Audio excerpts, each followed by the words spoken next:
Hello, Anonymous Nerds. Today is Friday.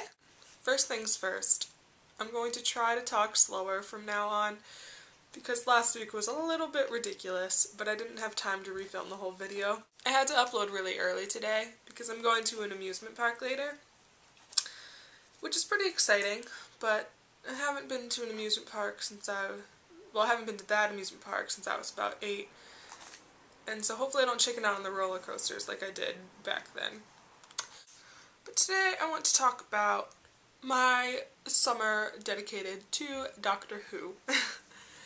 I'm a new Whovian. I started watching when the 6th season started, because I started with episode 1 of the 6th season, and then I went back and started watching the entire season. But for some reason I felt like I needed to watch it again last week, so I started season 1. And I'm rewatching the full season because of the break in the 6th season. I just want to fill it all up with Doctor Who. I'm also reading Who fiction, but that's not the only stuff I'm reading because I'm reading a lot of books right now, probably 6 or 7, and I really need to just stick to one. I've been watching random Confidential episodes here and there, just episodes I really liked or that I heard the Confidential was really good for, so that's another thing I've been doing. I've been going online and watching Who-related YouTube videos, whether they're funny or just interesting, or interviews and stuff like that. I've even been coloring Doctor Who themed coloring pages because I bought a 96 box of crayons with the built-in sharpener and I was really excited about that, but I wanted something really cool to color. I want to find a place online where I can go back and watch all the old seasons, even though that's a huge time commitment, but I really want to because I haven't seen any of the episodes. I've only seen like clips here and there, and I would really like to go back and watch those. I've even been watching non-Who related things with the actors from Doctor Who.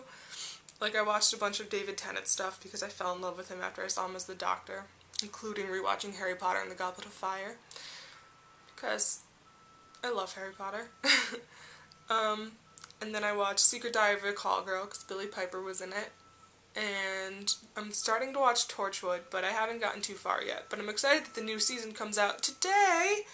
Woo! Oh, Arthur Darvill even has a small role in Robin Hood, so I probably will end up watching that.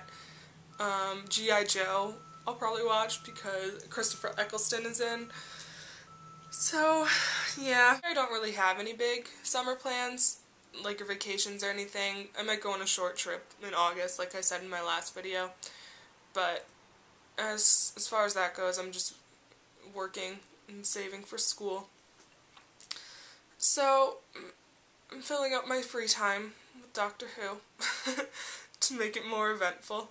So I also have a pretty big obsession with quotes, and I heard like one of the funniest quotes when I was watching Doctor Who Confidential, the one that went along with Stolen Earth, and it was for the part where Rose and the Doctor got reunited, and Russell T Davies said it. I'm going to read it to you and tell you how it changed my perspective a little bit. Finally they get to this wrecked, deserted, nighttime battered, Dalek-invaded street. Civilization gone, across the greatest distance, greatest possible distance, there they are.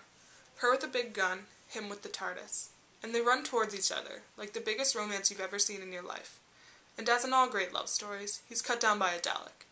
Now at that point I just started laughing hysterically, because I thought that was the funniest thing in the world. But then he goes on to elaborate a little bit more.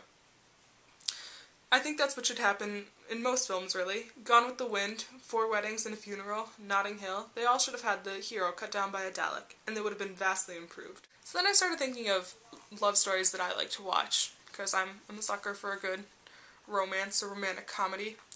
And I was just imagining, like, at the end of the movie, if every single time, like in Pride and Prejudice, Darcy gets struck down by a Dalek when he goes to see Elizabeth at the end, or in The Notebook, or something like that, and I just started laughing so bad. I was like, I can never watch these movies and think of them the same way again. So I think that's all I had to say for today.